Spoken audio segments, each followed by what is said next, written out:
Hey, how you doing? Justin here. Today we're going to start a little mini-series exploring the major pentatonic. Now I'm mostly going to be talking about it from a blues perspective because I imagine that many of you are coming from a background of being able to play the minor pentatonic scale over a blues, and you've heard about the major pentatonic, maybe you've had a go at it and it didn't really sound very cool.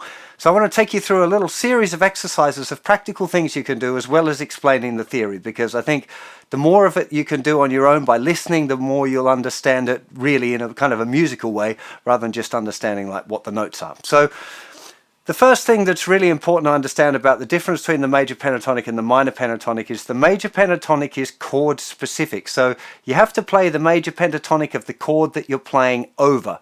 So if you're playing over a 12-bar blues in the key of A, while the A chord is playing, you would play the A major pentatonic.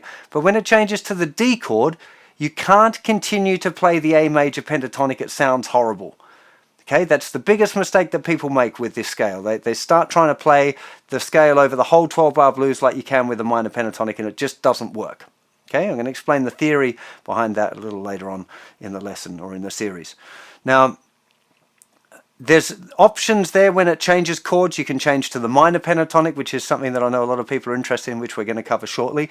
But I think a better first starting point is to be able to deal with playing the major pentatonic off of each chord. Now, before we go to that, I want you to get used to what the sound of the scale is, because some of you will be aware that the major pentatonic and the minor pentatonic can have the same visual shape but be moved to a different part of the fretboard. So if we start off with the minor pentatonic that you should know, and if you don't know this shape of the minor pentatonic, you shouldn't be exploring this, exploring the major and minor pentatonic thing yet, because it's far too complicated. So the A minor pentatonic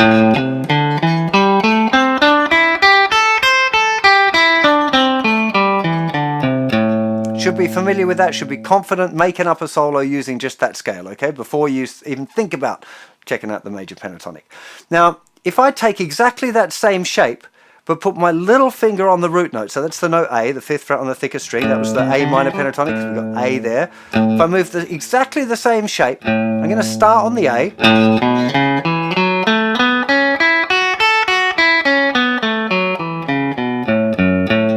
notice that I'm starting and finishing on the A, okay?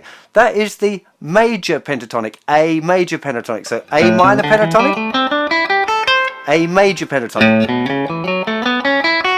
Now, they've got very, very different sounds. You can't just go playing your minor pentatonic licks down 3 frets. It won't sound good, okay? It's really, really important that you get that. So the visual shape is the same, and I think that's one of the reasons why people find it a bit confusing, because they go and try and play minor pentatonic scale stuff down 3 frets and worry that it doesn't sound the same. Now, the fact that the shape is the same is kind of irrelevant, because the notes are completely different and the function of the notes is completely different. Good example, I've just got a little loop here of a 12-bar blues, it's saying on the A. Actually, it's not even going around a 12-bar blues, so just an A.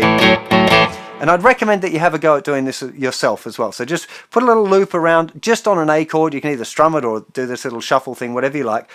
And then get used to what the two scales sound like. We'll start by playing them just straight up and down. So,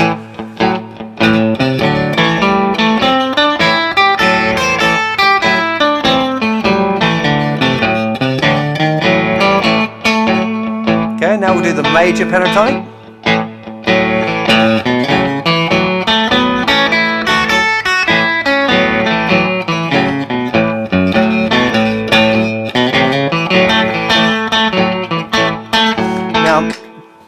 What you have to grasp here is this idea of the function of the notes, and that's a really, really important thing. With the minor pentatonic scale, you do a lot of this sort of finishing up on this note, which is the root note, the note A, so it's a good note to finish on. Most of you will be going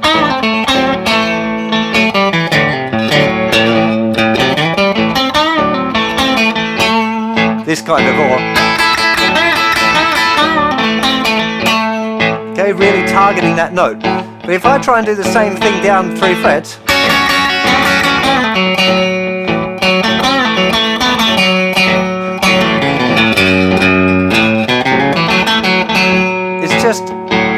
it just ain't right. It's the function of what's happening is completely changed. So now I want to talk a little bit about the kind of the theory side of doing this, which some of you might not be very comfortable with. If you're not really hip with your music theory, I would recommend you checking it out. There's a big theory section over on my website. If you click on the musicianship and then the theory button over on the site, explain all of this stuff to you. However, I'm going to give you kind of a rundown of what's going on with each of the scales, so that hopefully you'll get to grips with it a bit.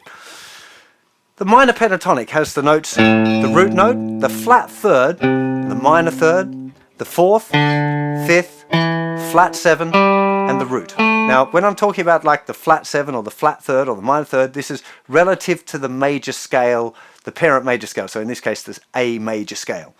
Now, the flat third is the minor note. And one of the interesting things about the blues is that we often play the minor note over a major chord, right? So when we're doing this is really, we're kind of hearing a major sound, but we're playing a minor scale over it. And that's one of the key things of the blues. I've explained it in my other blues courses, but the clash of the minor scale over the major chords is really the sound, the essence of the blues. Now, when we look at the major pentatonic, we have the first note of the scale, the second note of the scale, the third note of the scale, the major third, the fifth, and the sixth, and then we're back to the root. So it's root, second, third, fifth, sixth, root. Now, here's an important thing. Here's the root note in this particular box. It's with your first finger on the third string, second fret. Okay. Now, I'm sometimes playing that blue note. The blue note, when you use it in a major pentatonic, is a really hip sound. I shouldn't be doing that at this point. I'll explain that to you, how that works a little later on in the journey. So I'll try and stop doing that for now. But what's important is that's the root note. So that's the one, when you first start out, you want to be exploring stopping on that note a lot and then exploring the other notes of the major pentatonic. So just to have before you start trying to learn licks and words and all that stuff, which is super important, that you want to just get used to having a bit of a fiddle and explore it. So I'd recommend putting your looper on. Hopefully you've explored the minor pentatonic, you're kind of hip with that sound.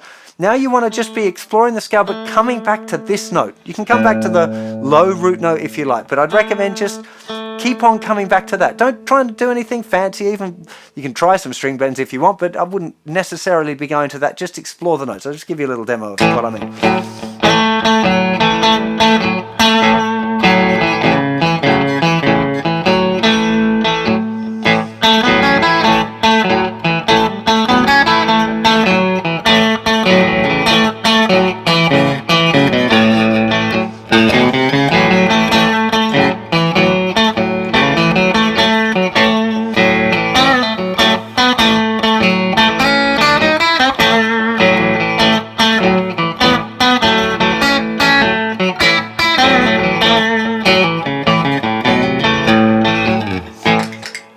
So all I was doing is playing around with the major pentatonic, still hitting that.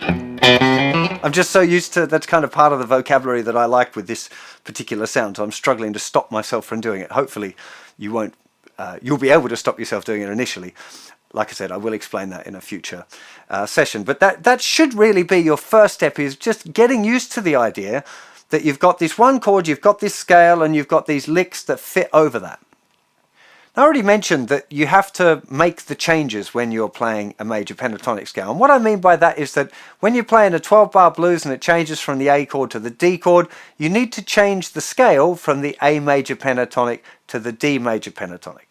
Okay? Or there's other options. Instead of D major pentatonic, you can go to A minor pentatonic. That's a story that I'll cover a little later on. Now, the reason for this is all down to one note, which is found in the A major chord, but it's not found in a D7 chord. Okay, so generally speaking, when we're playing a blues, it's an A7 and a D7 and an E7 in the key of A. So if we just look at it like an A major chord or an A7 chord, this note here is found in the major pentatonic. Okay, here's box 1, major pentatonic. It's same notes. I'm just putting it here so you can nicely see it as an overlay on your minor pentatonic. Okay? There's the note. This is the note C sharp. It's in the A chord. Okay, it sounds great over the A. If you're playing a 12-bar blues,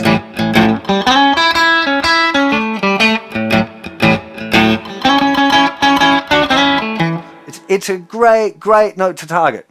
But when the chord changes to a D or a D7 or a D9, whatever, any of those, you get this note, which is the note C, okay? Now this note, still here when I play a regular kind of D7, just it'll play a D9 just because it's a bit more obvious with the fingering. The other hands aren't getting in the way. Other fingers, other hands? How many hands have I got? It's the note C, okay? Now, the note C is in the A minor pentatonic, so, which is why the A minor pentatonic works over all the chords. But the major pentatonic had that note C sharp. Now if I play a D7 chord and I add that C sharp in, it just sounds horrible, okay? You really, really have to watch out for playing that C sharp note over the D chord.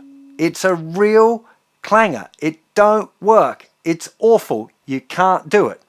So when you play in your 12-bar blues and it changes from the A chord to the D chord, or the 1 chord to the 5 chord if you're thinking in another key, you have to either change to the D major pentatonic or to the A minor pentatonic at the point that it changes to the D. Now, I would recommend you start by changing pentatonic scales. I'm going to show you a nice way of doing that in the next little session. But this is the key reason why you have to do it. I want you to see you've got that note, and then when it changes to the D, it's changing down to the C. If you want a good example, a good thing to do is to set up a little loop on the D and then try and play the A major pentatonic over it and see what happens, because it's awful. Let me just do that for you now.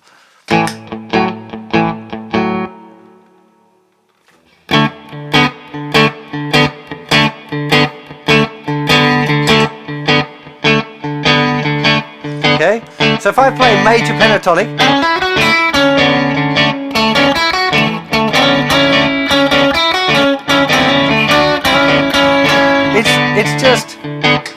it's horrible. This note over that chord is just about as bad as it possibly gets. Okay, you can't play the A major pentatonic over the D7. I mean,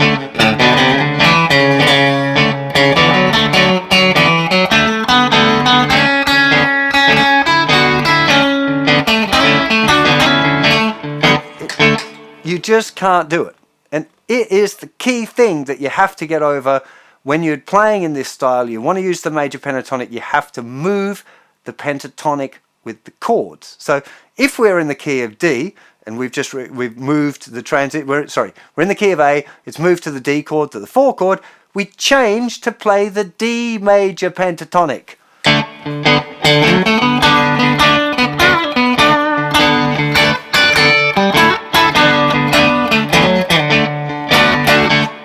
And now it sounds wicked. So that's the key thing that you want to start off with, is understanding that you have to become aware of the changes. It's a bit more grown up. Okay, for most people, the journey kind of goes that you start with the minor pentatonic scale. You don't worry about learning words first of all, and then you feel frustrated that you're not making any sense when you talk. Then you learn some words and you go, wow, this is amazing. I can speak words. I can speak the blues language. People understand what I'm saying. This is really cool. You learn more words. You start to encounter notes in the words that don't fit with the minor pentatonic scale. And at that point you either go, well, I'm just going to listen to what I'm playing and then make sure I play the stuff that sounds good.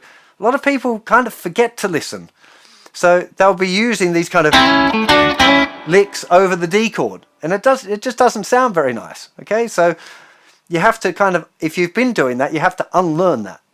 Okay, now what I would recommend personally is starting off with a nice simple major pentatonic lick and learning to move it around between the different chords. Before the next lesson, what I would like you to do is to grab yourself a looper, put a little loop in the key of A and practice the minor pentatonic and then the major pentatonic, both over it, and start to get used to the sound. Spend some time targeting, if you're going to use this major pentatonic, which is what I'd recommend that you start off with, targeting that note, the root note, which is the note A on the 2nd fret of the 3rd string. Okay, so don't be targeting this note, which is the note F sharp, which would have been the root note if it was a minor pentatonic. Okay, so just try and get used to it.